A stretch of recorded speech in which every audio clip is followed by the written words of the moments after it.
Hey, good morning, everyone. It's Dwight Streu, the Dwight Streu Real Estate team. Hope you're all having a great day so far. Listen, I just wanted to give you a little bit of a market update, let you know what's been going on in the real estate market the last little bit. Now, of course, if you've been watching the market at all, you know we had a really busy spring. In fact, it was the busiest spring I've ever had in my 30 plus years, even busier than the boom market of 2006. So really strong sales this spring. But, you know, as the saying goes, good things must come to an end. Well, unfortunately, that spring market is long gone and the market has really changed since then. So I want to break down the numbers for you. So in September, we had 1,883 sales in the greater Edmonton area. Now that's pretty much on par with a normal September, but it is 34% fewer sales than we had in April of this year, which is when the market peaked. Inventory levels, however, have held. They're only down 1%. So what that means is in April, we had one home sell for every 2.6 homes on the market. But in September, we now have had one home sell for every 3.9 homes for sale on the market. So that's meant more selection for buyers, and there's about the same inventory, less demand. So it's definitely shifted from a seller's market into more of a balanced or maybe even a buyer's market. Now, why is it shifted? Well, a couple good reasons. First is seasonal. I mean, this happens every year. Our busiest months of the year are always spring, usually April, May, June. And the reason is simple. Most families want to move in summer. They want to move July and August when kids are out of school. So they're making their buying decisions in April, May, and June. And after those months, things will slowly start to slow down. And particularly as we get into winter months, we're going to see fewer and fewer sales. And so that's what's happened this year. But I think this year it feels like a bigger slowdown because of just how busy we were in the spring.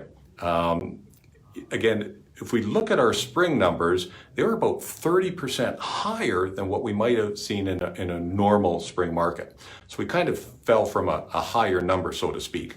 And so I think it's just made it feel like the market has gotten that much slower. But certainly it has slowed down. I mean, if you've probably noticed when you drive around in spring, you're seeing sold signs on almost every lawn.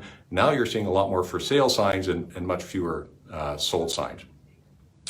So the COVID effect, I guess I call it, of the spring market is kind of past. We're really returning to more of a normal market, but this has had a bit of a dampening effect on prices as well. So in fact, single family homes in September were down 1.9% over August, and condos were down 1.5%. So the $1 million question, of course, is where are we headed? Well, I think it's pretty safe to say that sales are going to continue to slow down as we head into the winter months because that happens pretty much every year. How much they're going to slow down is, of course, is a question, and what inventory levels are going to do is a question. But I would not be at all surprised to see that we see a continuation of dampening of prices or lower prices kind of moving into the winter and the fall market. Things will be better in spring. There's no question sales always pick up in the spring, and they will next spring as well. I don't think we're going to see the sales volume that we probably saw this spring, but things will certainly be better. That doesn't necessarily mean spring is a better time to sell your home, though. I mean, it's certainly going to be easier to sell. There will be more people coming to look at it, but it's entirely possible that the prices in spring could be lower than what they are now, depending on how much home prices fall in the winter. So yes, your home could be easier to sell in spring, but could actually sell for less money. Now, a lot of that really depends on your property, the type of property, where you are, the demand, the competition. So there's a lot of factors that go into it. So I'm certainly not saying it will be less in spring, but it is possible as well. So listen, I hope this has been helpful to you. If you have any questions about anything I've talked about here or the real estate market in general, leave a comment. I'll be happy to answer it for you. Or you can always give me a call direct at 780-462-5002. Thanks for watching, everybody. Hope you have a great day.